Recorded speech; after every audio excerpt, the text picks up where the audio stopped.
ದಲಿತರನ್ನು ಅವಮಾನಿಸುತ್ತಿರುವ ಬಿಜೆಪಿಗೆ, ದಲಿತರನ್ನು ಅವಮಾನಿಸುತ್ತಿರುವ ಬಿಜೆಪಿ ಸರ್ಕಾರಕ್ಕೆ ರಾಹುಲ್ ಗಾಂಧಿ. ಎಐಸಿಸಿ ಅಧ್ಯಕ್ಷ ಮಲ್ಲಿಕಾರ್ಜುನ್ ಖರ್ಗೆ ಅವರು ಭಾಗವಹಿಸಿದ್ದ ಕಾರ್ಯಕ್ರಮದ ವೇದಿಕೆ ಜಾಗವನ್ನು ಶುದ್ಧೀಕರಣ ಮಾಡುವ ಮೂಲಕ ದಲಿತ ಸಮುದಾಯ ಹಾಗೂ ಸಂವಿಧಾನಕ್ಕೆ ಅವಮಾನ ಮಾಡಲಾಗಿದೆ ಎಂದು ಘಟನೆಯನ್ನು ವಿರೋಧಿಸಿ ಶಿವಮೊಗ್ಗ ಗ್ರಾಮಾಂತರ ಯುವ ಕಾಂಗ್ರೆಸ್ ಸಮಿತಿ ಇಂದು ಶಿವಮೊಗ್ಗ ನಗರದ ಮಹಾನಗರ ಪಾಲಿಕೆ ಆವರಣದ ಡಾಕ್ಟರ್ ಬಿಆರ್ ಅಂಬೇಡ್ಕರ್ ಅವರ ಪ್ರತಿಮೆ ಬಳಿ ಪ್ರತಿಭಟನೆ ನಡೆಸಿತು. ಪ್ರತಿಭಟನೆಯಲ್ಲಿ ರಾಷ್ಟ್ರೀಯ ಕಾಂಗ್ರೆಸ್ ಅಧ್ಯಕ್ಷರಾದ ಮಲ್ಲಿಕಾರ್ಜುನ್ ಖರ್ಗೆ ಅವರು ಸಾರ್ವಜನಿಕ ಸಮಾವೇಶ ಉದ್ದೇಶಿಸಿ ಮಾತನಾಡಿದ್ದ ಜಾಗ ಶುದ್ಧವಾಗಿದೆ ಎಂದು ಬಲಪಂಥೀಯ ಕೋಮುವಾದಿ ಶಕ್ತಿಗಳು ಗಂಗಾಜಲದ ಮೂಲಕ ಅದನ್ನು ಶುದ್ಧೀಕರಣ ಮಾಡಿದ ಘಟನೆಯು ದಲಿತ ಸಮುದಾಯದ ಧೀಮಂತ ನಾಯಕ ಖರ್ಗೆ ಅವರಿಗೆ ಹಾಗೂ ಸಂವಿಧಾನಿಕ ಮೌಲ್ಯಗಳಿಗೆ ಮಾಡಿದ ಅವಮಾನವಾಗಿದ್ದು, ಇದನ್ನು ಗ್ರಾಮಾಂತರ ಯುವ ಕಾಂಗ್ರೆಸ್ ಘಟಕ ತೀವ್ರವಾಗಿ ಖಂಡಿಸುತ್ತದೆ ಎಂದು ಪ್ರತಿಭಟನಾಕಾರರು ತಿಳಿಸಿದರು. ದೇಶಕ್ಕೆ ಸ್ವಾತಂತ್ರ್ಯ ಬಂದ ಎಷ್ಟೋ ವರ್ಷಗಳ ನಂತರವೂ ಜಾತೀಯತೆ ಹಾಗೂ ಸಾಮಾಜಿಕ ತಾರತಮ್ಯವನ್ನು ಪೋಷಣೆ ಮಾಡುತ್ತಾ ಬಂದಿರುವ ಮನುವಾದಿ ಸಿದ್ಧಾಂತದ ಸಂಘ ಪರಿವಾರದ ಕೋಮುವಾದಿ ಶಕ್ತಿಗಳು ಈ ದೇಶದ ಸಂವಿಧಾನವನ್ನು ಎಂದಿಗೂ ಒಪ್ಪಿಕೊಂಡಿಲ್ಲ. ಇಲ್ಲಿನ ಕಾನೂನಿಗೂ ಅವರಿಗೆ ಭಯವಿಲ್ಲ ಎನ್ನುವುದಕ್ಕೆ ಈ ಘಟನೆ ಕನ್ನಡಿ ಹಿಡಿದಿದೆ. ಅಷ್ಟು ಮಾತ್ರವಲ್ಲದೆ ಅಸ್ಪೃಶ್ಯತೆ ಆಚರಣೆ ಮತ್ತು ಜಾತಿ ತಾರತಮ್ಯದ ಕೆಟ್ಟ ಮನಸ್ಥಿತಿಯನ್ನು ತೋರಿಸಿದೆ ಎಂದು ಗ್ರಾಮಾಂತರ ಯುವ ಕಾಂಗ್ರೆಸ್ ಘಟಕ ಅಭಿಪ್ರಾಯಪಟ್ಟಿದೆ. ರಾಷ್ಟ್ರೀಯ ಕಾಂಗ್ರೆಸ್ ಅಧ್ಯಕ್ಷರಾದ ಮಲ್ಲಿಕಾರ್ಜುನ ಖರ್ಗೆ ಅವರು ಭಾಗವಹಿಸಿದ್ದ ವೇದಿಕೆಯ ಶುದ್ಧೀಕರಣದ ಹೆಸರಿನಲ್ಲಿ ನಡೆದಿರುವ ಕೃತ್ಯವು ಇಡೀ ದಲಿತ ಸಮುದಾಯದ ಭಾವನೆಗಳಿಗೆ ಧಕ್ಕೆ ತಂದಿದೆ. ಘಟನೆಗೆ ಕಾರಣರಾದವರನ್ನು ತಕ್ಷಣ ಗುರುತಿಸಿ ಅನ್ವಯಿಸುವ ಕಾನೂನುಗಳ ಅಡಿ ಪ್ರಕರಣವನ್ನು ದಾಖಲಿಸಬೇಕು ಎಂದು, ಸಂವಿಧಾನ ವಿರೋಧಿ ಹಾಗೂ ಜಾತಿಯ ಮನೋಭಾವದ ಇಂತಹ ಕೃತ್ಯಗಳನ್ನು ಯಾವುದೇ ಸರ್ಕಾರ ಸಹಿಸಬಾರದು ಎಂದು ಪ್ರತಿಭಟನೆ ಮೂಲಕ ಗ್ರಾಮಾಂತರ ಯುವ ಕಾಂಗ್ರೆಸ್ ಆಗ್ರಹಿಸಿದೆ.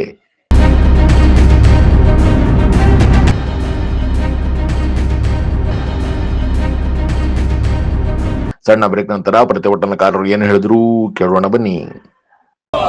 ದಲಿತರನ್ನು ಅವಮಾನಿಸುತ್ತಿರುವ ಬಿಜೆಪಿಗೆ, ದಲಿತರನ್ನು ಅವಮಾನಿಸುತ್ತಿರುವ ಬಿಜೆಪಿ ಸರ್ಕಾರಕ್ಕೆ ರಾಹುಲ್ ಗಾಂಧಿ. ಯೂತ್ ಕಾಂಗ್ರೆಸ್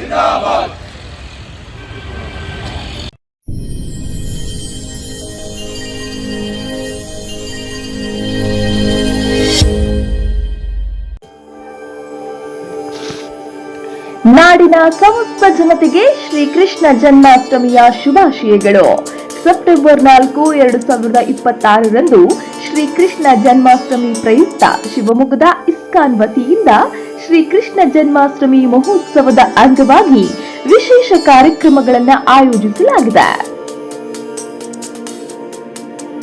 ಶ್ರೀಕೃಷ್ಣ ಸನ್ನಿಧಿಯಲ್ಲಿ ಹರಿನಾಮ ಸಂಕೀರ್ತನೆ, ಸಾಂಸ್ಕೃತಿಕ ಕಾರ್ಯಕ್ರಮ, ಮಹಾಭಿಷೇಕ, ಪ್ರವಚನ, ವೈಭವ ಆರತಿ, ತೊಟ್ಟಿಲೋತ್ಸವ ನಂತರ ಸರ್ವರಿಗೂ ಮಹಾಪ್ರಸಾದ ವಿತರಣೆಯಾಗಲಿದೆ. ದರ್ಶನ ಮತ್ತು ಪ್ರಸಾದ ವಿತರಣೆ ಸಮಯ ಬೆಳಗ್ಗೆ 8ರಿಂದ ರಾತ್ರಿ 8 ಗಂಟೆಯವರೆಗೆ. ಸರ್ವರಿಗೂ ಭಕ್ತಿಪೂರ್ವಕ ಸ್ವಾಗತ ಕೋರುವವರು ಇಸ್ಕಾನ್ ಶಿವಮೊಗ್ಗ, ದಕ್ಷಿಣ ಶ್ರೀ ಮಾಯಾಪುರಧಾಮ, BH ರಸ್ತೆ, ಮಲ್ನಾಡ್ ಕ್ಯಾನ್ಸರ್ ಆಸ್ಪತ್ರೆ ಎದುರು, ಬಿದರೆ, ಶಿವಮೊಗ್ಗ.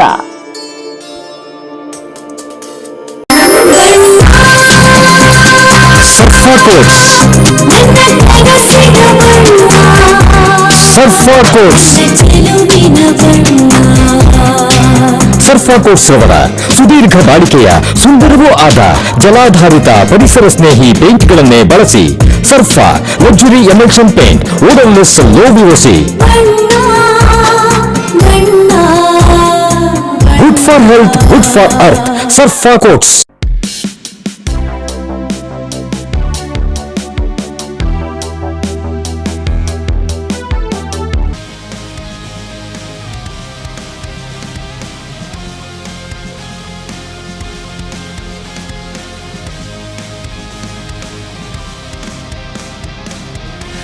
ನಂಜಪ್ಪ ಲೈಫ್ ಕೇರಲ್ಲಿ first time Velys robot use ಮಾಡಿ robotic assistant left side knee replacement start ಮಾಡ್ತಿದ್ದೀವಿ.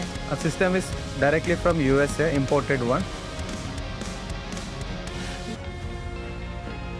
ತುಂಬ ಜನ ಕೇಳ್ತಾರೆ ರೋಬೋಟಿಕ್ ರಿಪ್ಲೇಸ್ಮೆಂಟಿಗೂ ಕನ್ವೆನ್ಷನಲ್ ರಿಪ್ಲೇಸ್ಮೆಂಟಿಗೂ ವ್ಯತ್ಯಾಸ ಏನಂತ. ಸೊ ರೋಬೋಟಿಕ್ ರಿಪ್ಲೇಸ್ಮೆಂಟ್ ವ್ಯತ್ಯಾಸ ಏನಂದರೆ ನಿಖರತೆ ಜಾಸ್ತಿ ಇರುತ್ತೆ.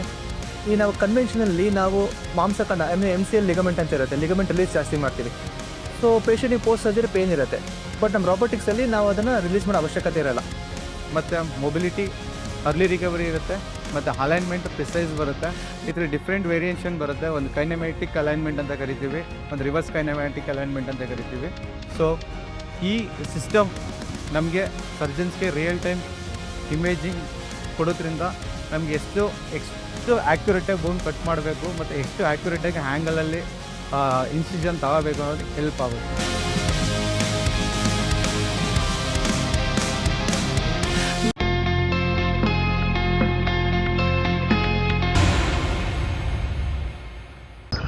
ಶಿವಮೊಗ್ಗ ಜಿಲ್ಲಾ ಯುವ ಕಾಂಗ್ರೆಸ್ ವತಿಯಿಂದ ಶಿವಮೊಗ್ಗ ಗ್ರಾಮಾಂತರ ವಿಭಾಗದವರು ಇವತ್ತು ನಾವೆಲ್ಲ ಸೇರಿ ಮಲ್ಲಿಕಾರ್ಜುನ್ ಖರ್ಗೆ AICC ಅಧ್ಯಕ್ಷರ ವಿರುದ್ಧವಾಗಿ ಮಾಡಿದಂತಹ ಅವಮಾನವನ್ನ ರಾಮಲೀಲಾ ಮೈದಾನದಲ್ಲಿ ಒಂದು ರ್ಯಾಲಿಯನ್ನ ಮುಗಿಸಿ, ಒಬ್ಬ ದಲಿತ ನಾಯಕ ರ್ಯಾಲಿಯನ್ನ ಮುಗಿಸಿ ಬರುವ ಸಂದರ್ಭದಲ್ಲಿ ಇವರು ಮನುವಾದಿಗಳು, RSS ಚಿಂತನೆ ಉಳ್ಳಂತಹ ವ್ಯಕ್ತಿಗಳು ಅವರು ಬಂದು ಹೋದಂತ ಜಾಗವನ್ನ ಶುದ್ಧೀಕರಣ ಮಾಡ್ತಾರೆ ಅಂತಂದ್ರೆ ಇದು ಸಂವಿಧಾನದ ಆಶಯಗಳಿಗೆ ವಿರುದ್ಧವಾದಂತಹ ನಿಲುವುಗಳು.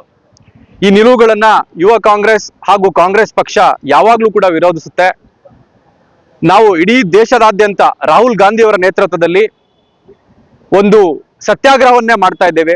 ಈ ಸತ್ಯಾಗ್ರಹದ ವಿಷಯ ಏನು ಅಂತಂದ್ರೆ, ಸಮಾಜದಲ್ಲಿರ್ತಕ್ಕಂಥ ಒಂದು ಐಡಿಯಾಲಜಿಕಲ್ ಡಿಫರೆನ್ಸಸ್, ಅಂದ್ರೆ ಬೌದ್ಧಿಕವಾಗಿ ಹೇಗೆ ಮನುಷ್ಯರನ್ನ ಜಾತಿ ವ್ಯವಸ್ಥೆ ಮುಖಾಂತರ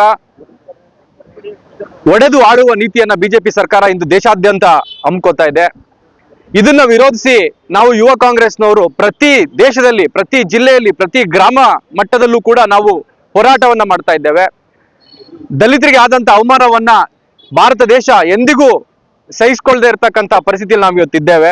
ಬಹುಜನ್ ಸಮಾಜವನ್ನ ನಿರ್ಮಾಣ ಮಾಡಬೇಕಾದಂತಹ ಒಂದು ದೇಶ ಇವತ್ತು ಜಾತಿ ವ್ಯವಸ್ಥೆಗಳಲ್ಲಿ ಮುಳುಗಿ ಒದ್ದಾಡ್ತಿರೋದನ್ನ ಯುವ ಸಮುದಾಯ ಯಾವತ್ತೂ ಒಪ್ಪೋದಿಲ್ಲ ಅನ್ನೋದನ್ನ ಆಶಯವಾಗಿಟ್ಕೊಂಡು ನಮ್ಮ ನಾಯಕರಾದ ಮಲ್ಲಿಕಾರ್ಜುನ್ ಖರ್ಗೆ ಅವರ ದೇವಸ್ಥಾನಕ್ಕೆ ಪ್ರವೇಶವನ್ನ ಕೊಟ್ಟು ಅಲ್ಲಿ ಅವರಿಗೆ ಅವಮಾನ ಮಾಡಿರ್ತಕ್ಕಂಥ ಸಂಗತಿಗಳನ್ನ ನಾವು ತೀವ್ರವಾಗಿ ವಿರೋಧಿಸ್ತಾ ಈ ಒಂದು ಪ್ರೊಟೆಸ್ಟ್ ಅನ್ನು ಹಮ್ಮಿಕೊಂಡಿದೀವಿ. ಇದನ್ನ ಇನ್ನೂ ಕೂಡ ಮುನ್ನೆಲೆಗೆ ತಂದು ಇಡೀ ದೇಶಾದ್ಯಂತ ಇದನ್ನ ವ್ಯಾಪಿಸ್ತೀವಿ ಅಂತ ಕೂಡ ಯಾರೇ ದಲಿತ ನಾಯಕರು, ದಲಿತ ಯುವಕರು, ಹಿಂದುಳಿದ ಯುವಕರು, ಅಲ್ಪಸಂಖ್ಯಾತ ಯುವಕರು ಯಾರೇ ಬಿಜೆಪಿ ಅಂತಹ ಕೋಮುವಾದಿ ಪಕ್ಷದಲ್ಲಿ RSS ಅಂತ ಸಂಘಟನೆಗಳಲ್ಲಿ ತೊಡ್ಕೊಂಡಿದ್ರೆ ಅವ್ರಿಗೆ ಹಿಂದೆ ಯುವ ಕಾಂಗ್ರೆಸ್ ಕರೆ ಕೊಡ್ತಾ ಇದೆ.